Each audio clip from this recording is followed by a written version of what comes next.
Hay momentos en la vida que te muestra su verdadera cara de golpe, sin aviso, sin consideración por lo que tenías planeado para ese día o para los siguientes. Un martes cualquiera, una carretera conocida, un teléfono que no contesta. Y de repente todo lo que creías sólido resulta ser papel mojado.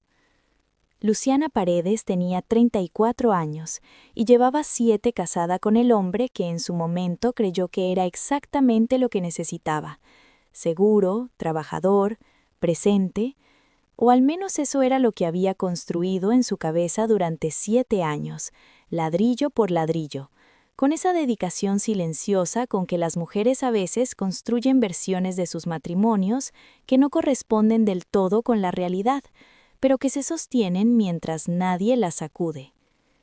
Vivían en Cali, en un apartamento de 3 habitaciones en el barrio Santa Mónica que Luciana había decorado con ese gusto suyo que mezclaba lo práctico con lo bonito, sin gastar más de lo necesario. Tenía plantas en el balcón, cortinas que ella misma había cosido y una cocina donde había aprendido a hacer el arroz con leche exactamente como le gustaba a su hijo. Su hijo se llamaba Mateo, 5 años, cabello oscuro y rizado, ojos grandes que lo preguntaban todo, una energía que a las 7 de la mañana ya estaba a velocidad de crucero. Mateo era la parte de su vida que Luciana no necesitaba examinar para saber que era real. Lo sentía en cada abrazo, en cada pregunta imposible a las 8 de la noche, en esa manera suya de dormirse de repente en el carro como si el mundo pudiera esperar. Su esposo se llamaba Ernesto Salcedo, 38 años, representante comercial de una empresa distribuidora de electrodomésticos, hombre de traje y de agenda, de esos que siempre tienen una reunión importante y un motivo razonable para llegar tarde. Luciana había aprendido a no preguntarle demasiado sobre su trabajo porque Ernesto tenía una manera de responder las preguntas que las respondía sin responderlas, con suficiente información para que uno dejara de preguntar, pero no suficiente para entender nada. Lo que Luciana no sabía y lo que estaba a punto de descubrir de la peor manera posible era que Ernesto llevaba 18 meses construyendo otra vida en paralelo. No de manera apasionada ni dramática, sino con esa frialdad calculada de las personas que toman decisiones importantes como si estuvieran reorganizando un presupuesto, sin emoción visible, con mucha lógica y con una capacidad para compartimentar que a veces se confunde con fortaleza, pero que en realidad es solo una forma sofisticada de cobardía. Todo comenzó un martes de marzo con una llanta pinchada en la carretera Cali-Palmira. Luciana había salido ese día con Mateo a visitar a su madre en Palmira, un viaje de 40 minutos que hacía una vez al mes, con el carro de la familia, un Renault Logan gris de 5 años que funcionaba bien cuando se le hacía mantenimiento y que ese mes no había recibido el mantenimiento que necesitaba porque Ernesto había dicho que lo llevaba al taller y no lo había llevado. A la altura del kilómetro 23, con Mateo dormido en el asiento trasero y la radio tocando una canción que Luciana canturreaba a media voz, el carro empezó a jalar hacia la derecha con esa insistencia inconfundible de una llanta que se está muriendo. Luciana lo manejó hacia el carril derecho, redujo la velocidad y cuando pudo parar en el andén, lo hizo con esa calma adquirida de las madres que aprenden a no asustarse delante de sus hijos, aunque por dentro el corazón les vaya a 1000. Mateo se despertó con el movimiento. «¿Qué pasó, mami?» «Nada, mi amor. Una llanta. Ya lo arreglamos». Bajó del carro, miró la llanta trasera derecha completamente desinflada, miró la carretera, miró el cielo que amenazaba lluvia, y sacó el teléfono para llamar a Ernesto. No contestó. Lo llamó de nuevo. Nada. Le mandó un mensaje. «Ernesto, llanta pinchada en la Cali-Palmira, kilómetro 23. Estoy con Mateo. Necesito ayuda». Nada. Esperó 10 minutos. El cielo cumplió su amenaza y empezó a llover con esa intensidad vallecaucana que no pide permiso. Luciana subió de nuevo al carro, acomodó a Mateo con su chaqueta y siguió llamando. Al quinto intento, el teléfono de Ernesto ni siquiera timbraba. Estaba apagado. Llamó a su cuñado, el hermano de Ernesto. Le dijo que estaba tratando de localizar a Ernesto. El cuñado, con una incomodidad en la voz que Luciana registró pero no supo interpretar en ese momento, le dijo que no sabía dónde estaba. Llamó a su madre. Doña Amparo salió de Palmira en el carro de un vecino y llegó 40 minutos después bajo la lluvia. Encontró a Luciana en el asiento del conductor con Mateo dormido de nuevo en su regazo, esperando. Esa noche Ernesto no llegó a la casa. Al día siguiente Ernesto apareció. No a las 7 de la mañana cuando Luciana lo esperaba despierta desde las 6, ni a las 8, ni a las 9. Apareció a las 11:30 con una historia sobre una reunión de emergencia en Bogotá que se había extendido y el teléfono que se había quedado sin batería y un hotel en donde tenía que haberse quedado porque no había vuelos nocturnos. Era una historia con suficientes detalles para parecer real. Ernesto era bueno en eso. Luciana lo escuchó. Le miró la cara. Buscó en sus ojos algo que le dijera qué creer, y encontró lo que siempre encontraba en Ernesto, una superficie lisa, sin grietas visibles, imposible de leer. «¿Por qué no llamaste desde el hotel?», dijo. «Llamé al fijo y no contestaste». Luciana sabía que había estado despierta toda la noche con el teléfono en la mano, pero no dijo nada porque no decir nada era más fácil que empezar una conversación que podía llevar a lugares que todavía no estaba segura de querer visitar. Ernesto se duchó, desayunó, jugó con Mateo 20 minutos y se fue a trabajar. Luciana se quedó en la cocina mirando el café que no había tomado y pensando en la voz de su cuñado por teléfono, en esa incomodidad que no había sabido nombrar, y empezó a hacer preguntas. No a Ernesto, a sí misma. Preguntas que llevaban tiempo esperando ser hechas y que el incidente de la carretera con su lluvia y su soledad y sus llamadas sin respuesta había sacado a la superficie de una manera que ya no era posible ignorar. Luciana no era una mujer que actuara por impulso. Era de las que piensan antes de hablar, que observan antes de concluir, que prefieren estar seguras antes de decir algo que no puede desdecirse. Eso que algunas personas llaman paciencia, en su caso era también una forma de protegerse de la posibilidad de estar equivocada sobre algo que importaba demasiado. Pero esa semana algo cambió en la manera en que miraba. Empezó a notar cosas pequeñas que antes había dejado pasar como parte del paisaje de su matrimonio. Los fines de semana que Ernesto pasaba en reuniones sin que nadie del trabajo lo llamara al teléfono fijo, las transferencias bancarias que aparecían en el extracto mensual a una cuenta que ella no reconocía y que, cuando preguntó, Ernesto explicó como gastos del carro con esa naturalidad tan ensayada que precisamente por eso sonaba artificial. La vez que encontró en el bolsillo de un saco una tarjeta de un restaurante de Bogotá que ella nunca había visitado con él. Piezas sueltas, cada una con su explicación plausible, pero juntas formando un patrón que Luciana miraba de noche cuando Mateo dormía y Ernesto roncaba a su lado, con esa sensación de quien está resolviendo un rompecabezas que no quiere terminar. Fue su amiga Patricia quien le dijo lo que ella todavía no había querido decirse a sí misma. Patricia Mora llevaba 12 años siendo su amiga y tenía esa característica de las amigas verdaderas.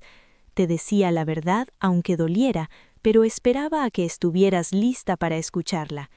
Ese viernes se encontraron a tomar café en el lugar de siempre, cerca de la universidad donde Luciana daba clases de inglés 3 veces por semana y Patricia llegó con una expresión que Luciana conocía bien, la de alguien que trae algo que pesa. «Luchi», dijo Patricia después de que el café llegó y la conversación superficial se agotó. «Tengo que decirte algo y no sé cómo». Luciana dejó la taza. «Dime». Patricia sacó el teléfono, lo deslizó sobre la mesa. Era una fotografía. Ernesto en un restaurante con una mujer que Luciana no conocía, en una actitud que no dejaba espacio para interpretaciones alternativas. La fotografía era reciente, se veía la fecha en la esquina inferior. Hacía 12 días. Luciana miró la fotografía durante un tiempo que no supo medir, no dijo nada. Patricia tampoco. Finalmente, Luciana levantó la vista. «¿Cómo la tienes?» «Me la mandó una conocida de Bogotá que los vio, sabía que éramos amigas». Pausa. «No soy la primera en saberlo, Luchi. Creo que lleva tiempo». Luciana asintió muy despacio. Volvió a mirar la fotografía. Estudió la cara de Ernesto en ella, relajado, sonriente, con esa expresión que en 7 años de matrimonio raramente le había visto puesto a ella. ¿Sabes quién es ella? Se llama Daniela, trabaja en la empresa distribuidora, la contrataron hace 2 años. 2 años, hizo el cálculo involuntariamente. 2 años era antes de que Mateo cumpliera 3, antes de las Navidades que habían pasado en casa de los suegros donde Ernesto estaba tan cariñoso que Luciana había pensado que quizás las cosas estaban mejorando, antes del viaje a San Andrés que él había organizado como regalo de aniversario y que en ese momento había interpretado como un gesto de amor y que ahora, con la fotografía frente a ella, adquiría otro significado completamente. «¿Qué vas a hacer?», dijo Patricia. Luciana tomó el café. Lo tomó completo y despacio, como si necesitara el tiempo que eso tomaba para encontrar la respuesta. Luego dijo: «Primero voy a estar segura, luego voy a pensar». Estar segura tomó 2 semanas, no porque necesitara más pruebas, que las fotografías de Patricia eran suficientemente claras, sino porque Luciana era de las personas que necesitan comprender completamente una situación antes de actuar, y comprender no significaba solo saber qué, sino también saber cuánto, desde cuándo y con qué implicaciones para el futuro de ella y de Mateo. Habló con un abogado. No le dijo a nadie, ni a su madre ni a Patricia. Fue sola a una consulta con una abogada de familia que le recomendó una colega de la universidad, una mujer de 45 años llamada doctora Herrera, que escuchó todo con la atención específica de quien ha oído historias parecidas muchas veces y que, precisamente por eso, sabe exactamente qué preguntas hacer. ¿Tienen bienes en común?, preguntó la doctora Herrera. El apartamento está a nombre de los dos, el carro también. ¿Él trabaja formalmente con prestaciones? Sí. Lleva 6 años en la misma empresa. ¿Usted trabaja? Doy clases particulares de inglés, 3 veces por semana. No es suficiente para sostenernos solos a Mateo y a mí. La doctora Herrera tomó notas. ¿Sabe si él tiene ahorros propios o inversiones que usted desconozca? Luciana pensó en las transferencias del extracto bancario. Posiblemente. Necesito que reúna todos los documentos financieros que pueda encontrar, extractos, escrituras, contratos, todo. Luciana asintió, y en ese momento, sentada en esa oficina sobria con sus diplomas en la pared y el ruido de la calle entrando por la ventana, algo se reorganizó en su interior.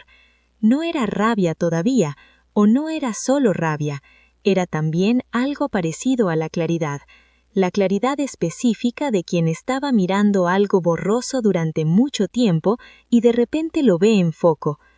No iba a ser la mujer que se quedó paralizada, no iba a ser la mujer a quien todo le pasó, iba a ser la mujer que entendió lo que estaba pasando y actuó. La confrontación fue un domingo. Mateo estaba en casa de su abuela paterna, que era donde pasaba los domingos cuando Ernesto supuestamente descansaba. Luciana había esperado a que fuera domingo precisamente por eso, y había pasado la semana anterior reuniendo los documentos que la doctora Herrera le había pedido, revisando extractos, encontrando cosas que confirmaban lo que ya sabía y agregaban detalles que no sabía.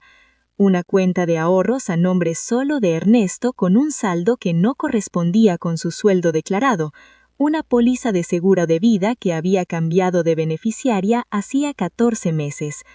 Ernesto estaba en la sala viendo fútbol cuando Luciana se sentó frente al televisor, entre él y la pantalla, con una carpeta en la mano. Él la miró con esa expresión de quien no entiende la interrupción. «Necesito que hablemos», dijo Luciana. «Ahora no es buen momento, está el partido».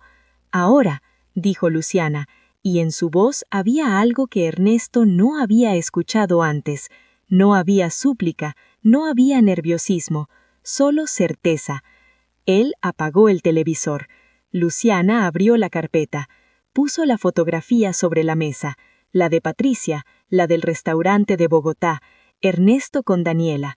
Ernesto la miró, y en su cara pasaron varias cosas en rápida sucesión: sorpresa, cálculo y luego, con una velocidad que lo decía todo sobre quién era Ernest, la decisión de atacar en lugar de defenderse. «¿Me estás espiando? Te estoy mirando, que no es lo mismo».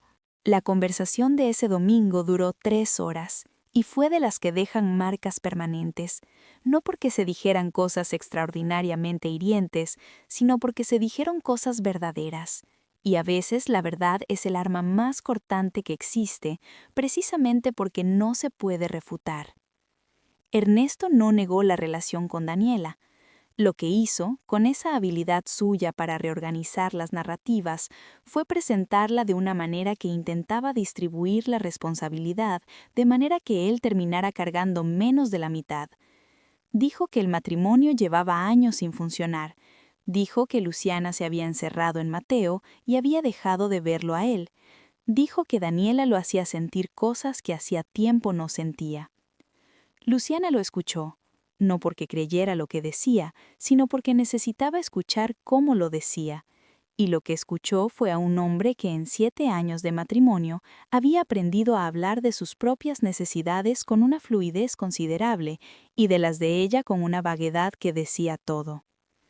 «¿Cuánto tiempo?», dijo Luciana cuando él terminó. «¿Qué? ¿Cuánto tiempo llevas con ella?». Ernesto bajó la vista.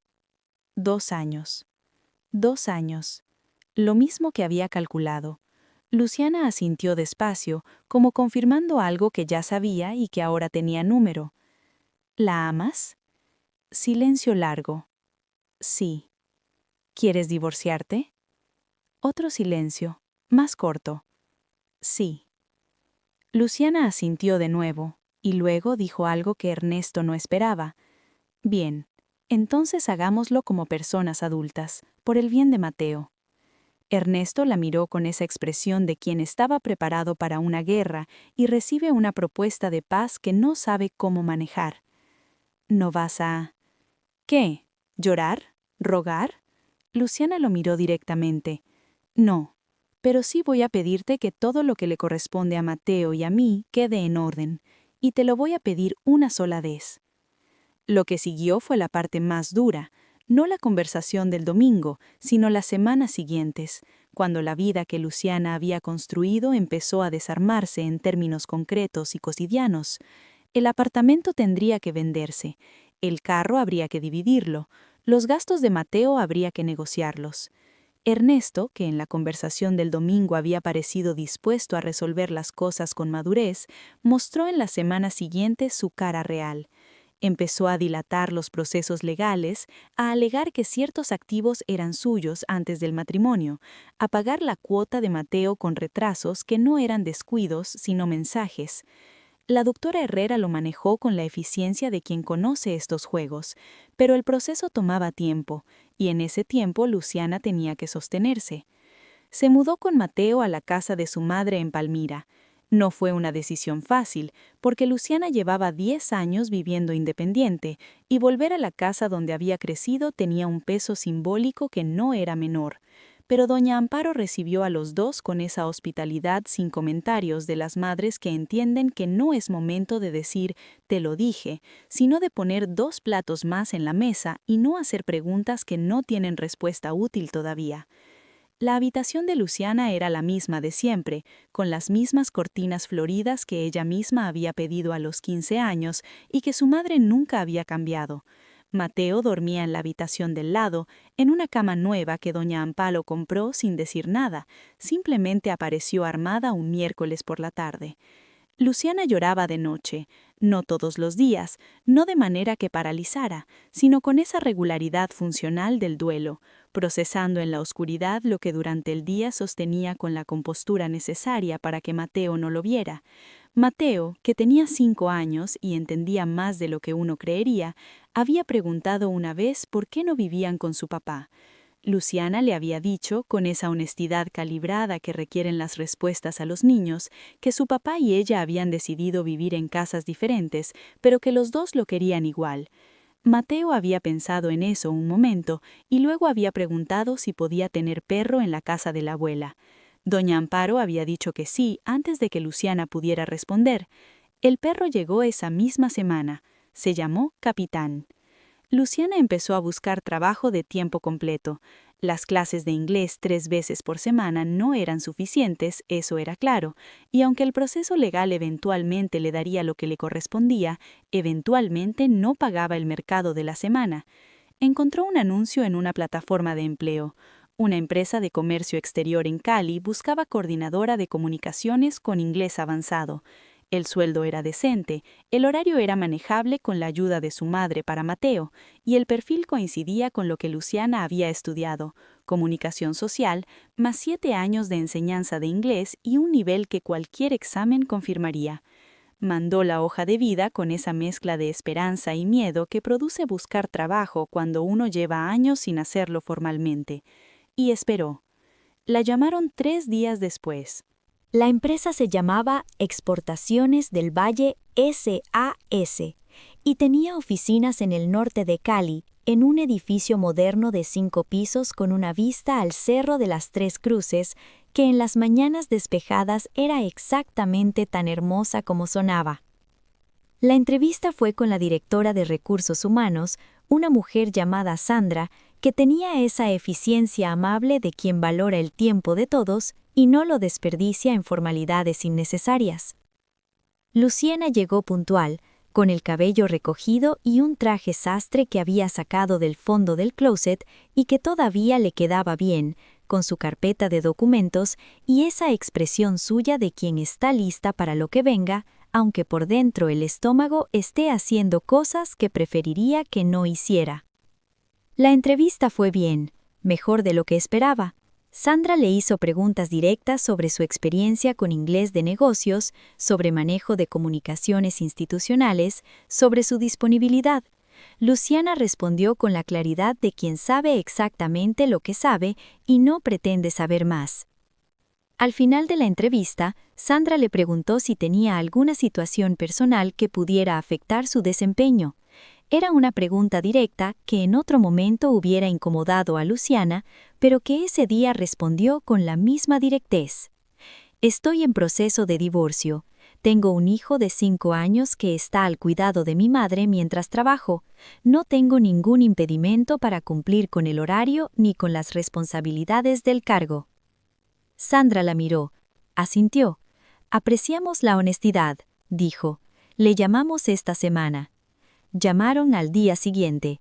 El cargo era de ella si quería empezar el lunes siguiente. Quería.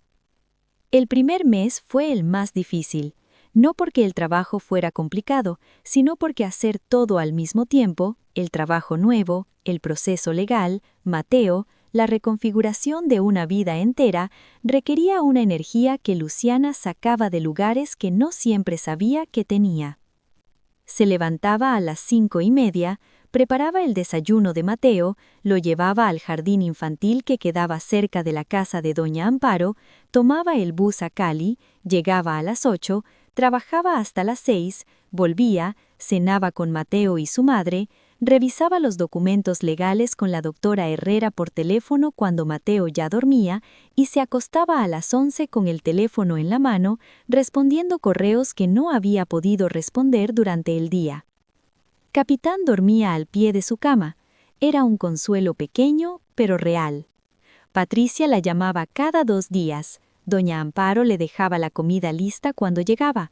Sus colegas nuevas en exportaciones del Valle empezaron a incluirla en los almuerzos del equipo con esa naturalidad de los ambientes de trabajo que funcionan bien. Y Luciana fue descubriendo algo que no había esperado descubrir en ese periodo, que era más capaz de lo que había creído mientras estuvo casada. No porque el matrimonio la hubiera disminuido deliberadamente, sino porque había habido en su vida con Ernesto una distribución de roles que ella había aceptado sin examinarla demasiado y que ahora, forzada a hacerlo todo sola, revelaba capacidades que no había ejercitado en años. Era buena en su trabajo, mejor de lo que Sandra había esperado cuando la contrató. A los 2 meses le dieron responsabilidad sobre las comunicaciones con 3 clientes internacionales. A los 3 meses estaba coordinando la agenda de la directora de exportaciones cuando la asistente de ésta se fue de licencia de maternidad. Al 4.º mes, Sandra la llamó a su oficina y le ofreció un aumento. Luciana aceptó con la mesura de quien sabe que esto es solo el principio y no el destino. Ernesto, entretanto, había seguido dilatando el proceso legal con la habilidad de quien tiene un abogado pagado para eso, pero la doctora Herrera era más hábil, y en el 5.º mes, el juez de familia emitió una resolución sobre la cuota alimentaria de Mateo que Ernesto no podía ignorar sin consecuencias legales concretas.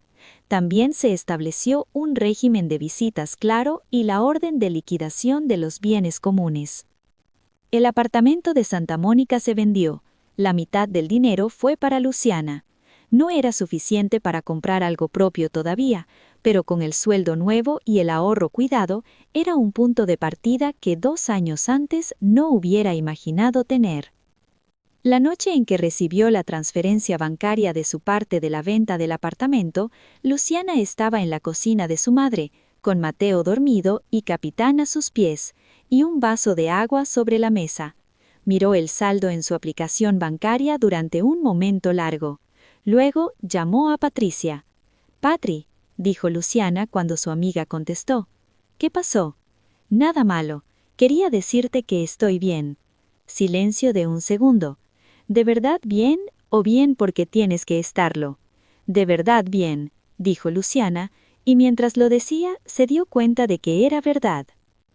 Hubo un momento, en esos meses, en que Luciana se cruzó con Ernesto en una reunión sobre Mateo, en la que ambos y sus abogados tenían que estar presentes. Era la primera vez que lo veía después de la conversación del domingo, y Luciana había pensado en ese momento varias veces, preguntándose cómo sería. Si le dolería verlo, si sentiría rabia o tristeza o alguna combinación de las dos. Lo que sintió fue algo que no esperaba: distancia. No frialdad ni indiferencia actuada, sino distancia real, la que se crea cuando uno ha recorrido suficiente camino hacia adelante como para que el punto de partida ya no sea visible. Ernesto se veía diferente, no físicamente, sino en algo más difícil de nombrar, menos seguro, quizás, o quizás simplemente era que Luciana lo estaba viendo con los lentes con los que lo había mirado durante 7 años. La reunión fue profesional y breve. Los abogados hablaron la mayoría del tiempo. Cuando terminó, Ernesto la esperó en el corredor y le dijo con una torpeza que era nueva en él: «Escuché que te está yendo bien en el trabajo». Luciana lo miró. «Sí, me alegra». Ella asintió, y no dijo nada más porque no había nada que decir que importara. Recogió su cartera, saludó a su abogada y salió a la calle donde el sol de Cali de las 4 de la tarde convertía todo en luz y calor, y la ciudad seguía siendo exactamente lo que siempre había sido, sin importarle nada de lo que acababa de ocurrir en ese corredor. 1 año y 4 meses después de la llanta pinchada en la carretera Cali-Palmira, Luciana Paredes firmó el contrato de arriendo de un apartamento en el barrio Granada de Cali. 2 habitaciones, 3er piso, balcón con vista a la calle, cocina independiente.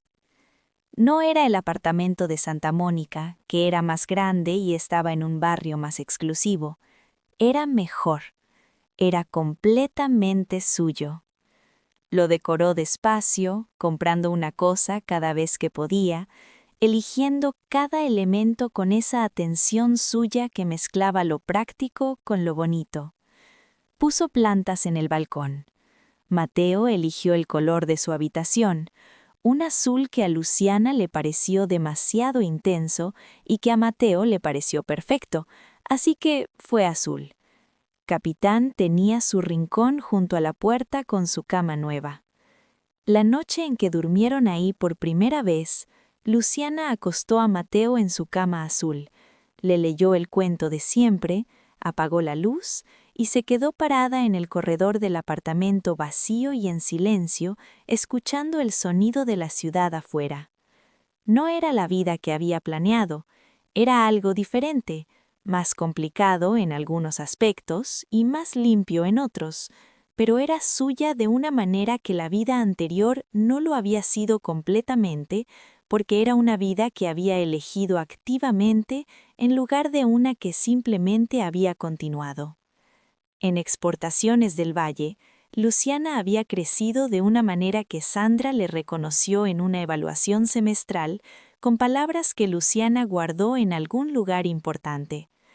Tienes una manera de resolver problemas que no se aprende en ningún curso, se aprende viviendo. Sandra no sabía lo que Luciana había vivido en el último año, o si lo sabía, no lo dijo, pero el comentario aterrizó de todas formas con una precisión que sorprendió. Había también un hombre en la oficina, no de una manera dramática ni de película, sino de esas maneras más reales y más lentas, un colega del área de logística llamado Andrés, 36 años, que empezó siendo el que le explicaba cómo funcionaba el sistema de seguimiento de exportaciones y que con los meses se convirtió en el que la esperaba para tomar el café de las 10 y con quien las conversaciones duraban siempre más de lo que el café requería. Luciana no se había permitido pensar en esa dirección durante el primer año. Tenía demasiado que procesar, demasiado que construir, y una desconfianza nueva sobre su propio criterio que era comprensible, pero que no quería que se volviera permanente. Andrés no la presionó. Era del tipo de personas que respetan el ritmo de los demás sin necesidad de que se lo expliquen, que ofrecen presencia sin exigir reciprocidad inmediata y que cuando uno está listo simplemente están ahí. Un viernes por la tarde, mientras recogían sus cosas para salir, Andrés le preguntó si quería tomar algo antes de irse a casa. No con urgencia ni con expectativa visible, solo una pregunta. Luciana lo miró. Pensó en Mateo, que esa noche estaba con su abuela, pensó en el apartamento nuevo con sus plantas del balcón, pensó en el año que había pasado y en todo lo que ese año había enseñado sobre lo que ella era capaz de sostener sola. Sí, dijo, me parece bien. No fue una gran declaración ni un momento cinematográfico, fue dos personas tomando algo en un bar del barrio Granada un viernes por la tarde, hablando de cosas que importaban y de cosas que no, riendo más de lo que Luciana recordaba haber reído en mucho tiempo. Y cuando Andrés la llevó caminando hasta la puerta de su edificio y se despidió con una naturalidad que no pedía nada, Luciana subió al apartamento, se asomó al balcón y miró la calle de Granada con sus árboles y sus luces y ese ruido de fondo que tiene Cali de noche. Capitán se acercó y apoyó la cabeza en su rodilla. Sí, capitán, dijo Luciana en voz baja. Creo que sí. El divorcio quedó completamente finalizado 16 meses después de la conversación del domingo. La doctora Herrera le mandó un mensaje cuando salió la resolución final, un martes a las 3 de la tarde, que decía simplemente, todo en orden, felicitaciones. Luciana leyó el mensaje en su escritorio de Exportaciones del Valle, con el ruido de la oficina a su alrededor y el sol de Cali entrando por la ventana, y pensó en el martes de marzo de la llanta pinchada en la carretera Cali-Palmira, en Mateo dormido en el asiento trasero y en el teléfono de Ernesto que no contestaba. y pensó en todo lo que había pasado entre ese martes y en doña Amparo con la cama armada sin decir nada, en Patricia con la fotografía que dolió pero que era necesario ver, en la doctora Herrera y su carpeta de documentos, en Sandra y su oferta de trabajo, en el apartamento azul de Mateo, en Capitán, en Andrés y su café de las 10. Pensó en todo eso y entendió algo que hubiera sido imposible entender desde adentro de lo que fue, que a veces lo que parece el final de algo es en realidad el principio de lo único que era real. Mateo llegó esa tarde del jardín infantil con un dibujo que había hecho. Lo desplegó sobre la mesa del apartamento con la seriedad total de los artistas de 6 años. Era una casa, con un balcón, un perro en la puerta y 2 personas que podían ser cualquiera, pero que Mateo identificó señalando con el dedo. Esta eres tú, mami, y este soy yo. La casa tenía el techo pintado de azul. Luciana lo miró durante un momento, luego lo abrazó con esa manera suya de abrazar que no tiene apuro porque no necesita irse a ningún lado. Es perfecta, le dijo, y era verdad. Esta es la historia de Luciana Paredes, una mujer que un martes de marzo en una carretera mojada descubrió que la vida que creía tener no existía y que tuvo que elegir entre quedarse paralizada o seguir caminando. Eligió caminar, y caminando encontró lo que el matrimonio nunca le había dado, la certeza de que era suficiente por sí misma. Una historia que nos recuerda que la traición más dura no es el final, aunque lo parezca en el momento, que los hijos nos miran y aprenden de lo que hacemos cuando todo se rompe, y que a veces la llanta pinchada en la carretera es la única manera en que el destino sabe cómo decirte que ibas en la dirección equivocada. Si esta historia te tocó el corazón, si conoces a alguien que está pasando por algo parecido o que lo superó y merece que lo celebremos, cuéntamelo en los comentarios. Me encanta leerlos a todos. Comparte este video con alguien que necesite recordar hoy que los comienzos difíciles no determinan los finales. Y si todavía no eres parte de esta familia, suscríbete a Finales Asombrosos. Aquí cada historia es un mundo completo, lleno de humanidad, emoción y finales que no olvidarás. Nos vemos en la próxima historia.